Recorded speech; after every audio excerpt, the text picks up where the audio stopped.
Well, for many finance executives, it's that AFP time of year. And by that, I mean it's that time of year when many finance executives look forward to attending the annual conference for the Association of Financial Professionals. That conference is held next month in Boston, and we're pleased to catch up with AFP CEO and President Jim Kaitz here on the eve of yet another conference, or we're 30 days out, I suppose.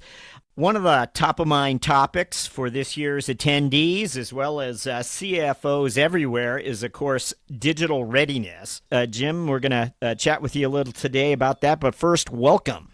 Oh, thank you very much, Jack. Great to be here. So, Jim, there's little question.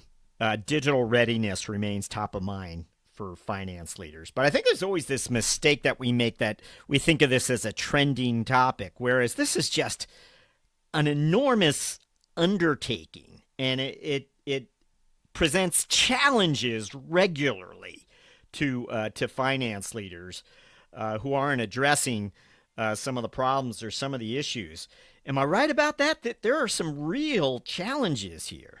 The problem is that most operating models for finance are really having difficulty kind of making this shift, and the critical currencies of digital analysis, information skills, they're spread across multiple lines of business, and quite frankly, finance is still spending way more time reconciling data, interpreting it, and they're really not being strategic thinkers. So that kind of sets the stage for the questions that I think the CFOs need to be asking, and that is focusing on the areas where they really can invest in technology and have the greatest impact. And just very quickly, it would be budget, the days to create a budget, days to build a financial forecast, and the days to complete a rolling forecast are things that could be very much part of a digital transformation in the finance organization.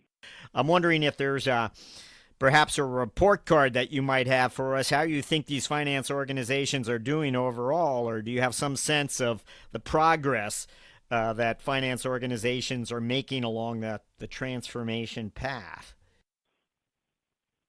Sure. So let me just back up a little bit and give just some perspective in terms of digital transformation. A recent HBR article did a CEO survey, and digital transformation risk was their number one concern for 2019. But 70% of the initiatives in this survey said they won't achieve their goal, and that's really because of two reasons: people skills and organizational paralysis.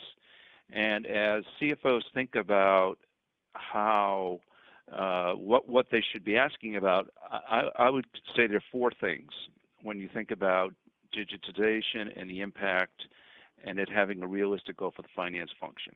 First is automation and robotics to improve processes.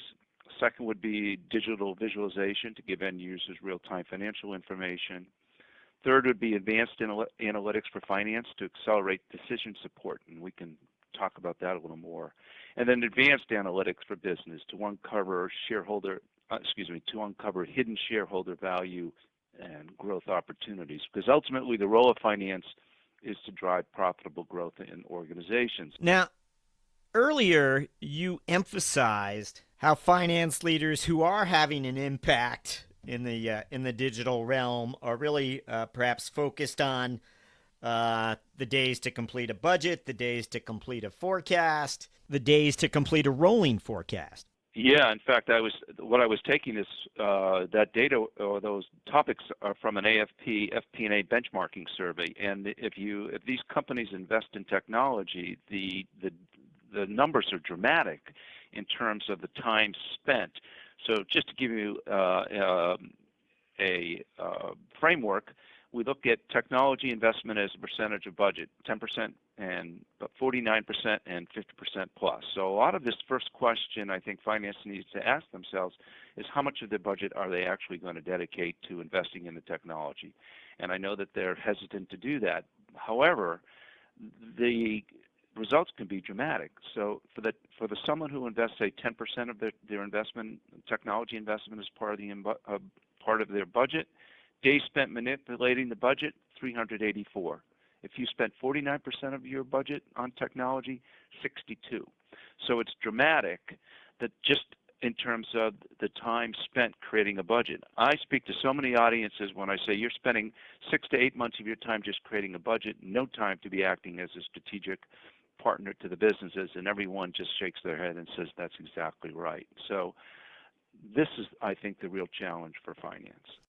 All right, but the reality is finance leaders realize they can't afford to do it all. They can't invest in all the areas that would allow them to optimize for the digital realm. How should they prioritize for the CFOs, perhaps on a tight budget, who can't address all things? Where do they begin?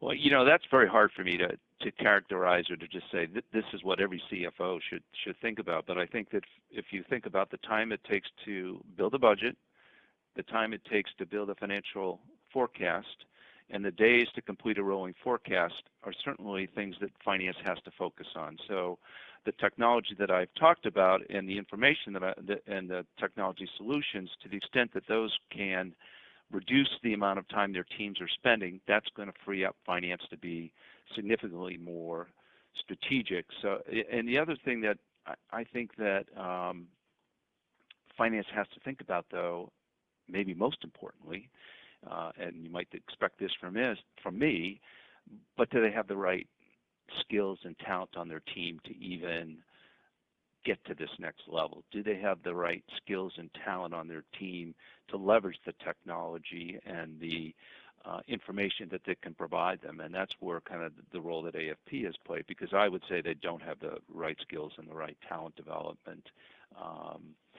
in their own organizations. First question I ask a CFO is, tell me about your finance talent program. How do you develop talent? And usually I get crickets.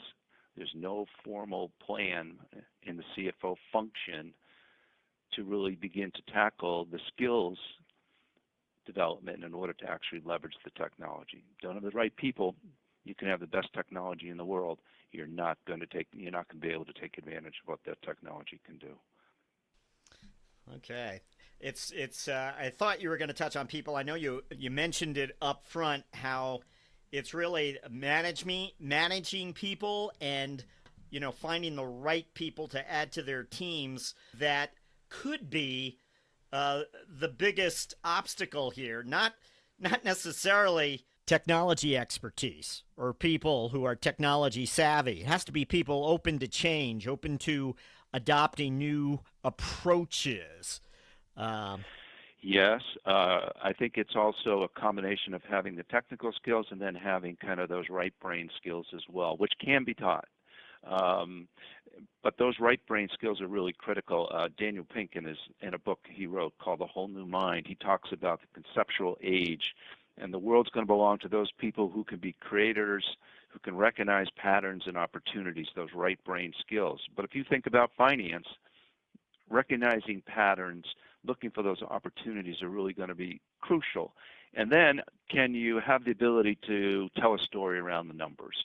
And I'm guessing most people in finance or accounting didn't have a course on storytelling. I would argue they need to have a course on storytelling so that they can demystify the numbers for the business units and be able to talk to them in a way that they really understand how finance can really play a role in growing the business units. And these are skills that can be learned skills, but they also have to be skills where the CFO is going to decide, I'm going to develop the skills on my team to be able to leverage the technology and really drive the profitable growth of the company. And I have yet to see too many companies who have really sat down and come up with a comprehensive plan to do this.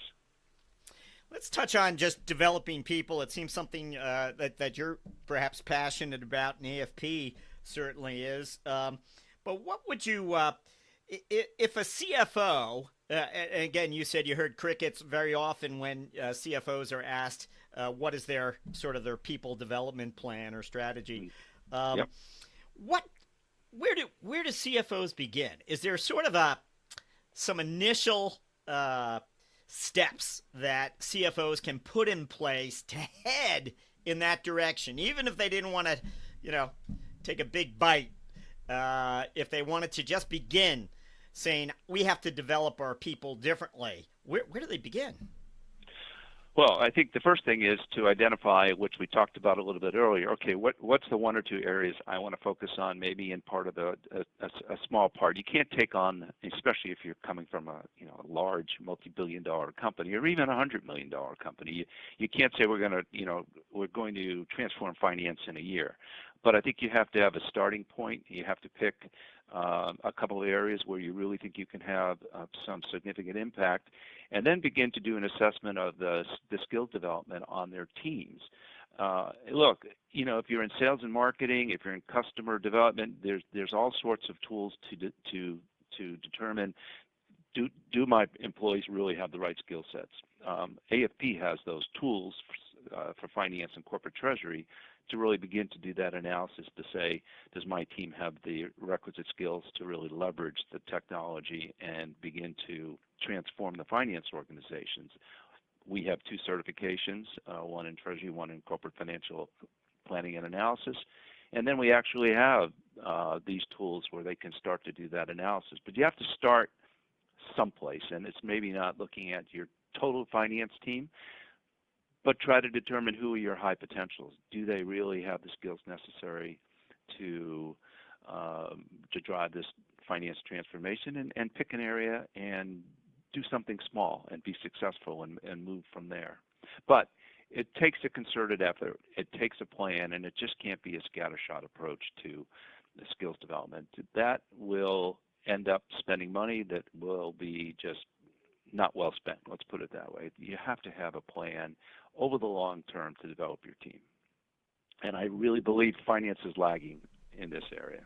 We've been asking you what CFOs should be asking themselves, and I want to ask you what finance career builders should be asking themselves in regards to joining organizations that may or may not be digital ready. I mean, should they be asking some questions to help them better understand the organization they're joining today? Because certainly they don't want to spend a portion of their career in a sort of a laggard organization. Is not going to prepare them much for the future. What would you share with us? Well, I think that certainly the younger millennial generation, in every study that I've seen, I'm sure you've seen the same surveys, they want to work for companies that are going to be helping them to develop their skill sets. And if those organizations aren't helping them to grow and learn new skills, they're just not going to stay with the company very long. So again, I'm sure all your listeners know that that's a very expensive way to do business, where your best and brightest aren't going to stay, and or they're not going to come there, because if they ask, okay, so what are you going to do for me to upskill me? The answer is, well, we don't have any plans, and I don't think that's going to be very productive. And I know that CEOs from companies are really focused on upskilling and talent development.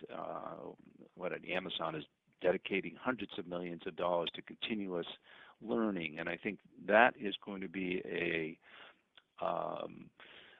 concept that's going to stay with companies as long as the pace of change continues. I think that companies that are going to be competitive and employees that want to work for these companies, that's going to be a critical question they're going to be asking. And there's a great quote that I love, which is, quote, "Education is what other people do to you. Learning is what you do to yourself." So my advice to those people in finance and corporate treasury is, what are you doing to make sure that you have the requisite skills to be competitive, especially given the pace of change and the impact that technology is going to have on every one of us in the workplace. Jim, we're gonna have to leave it there, but we look forward to attending AFP next month. Oh, well, look for me, and I'll be in the booth. Make sure to come and introduce yourself. I'll do that. I'm definitely going to do that. But thank you for joining us on CFO Thought Leader. My pleasure, Jack. It was great speaking with you.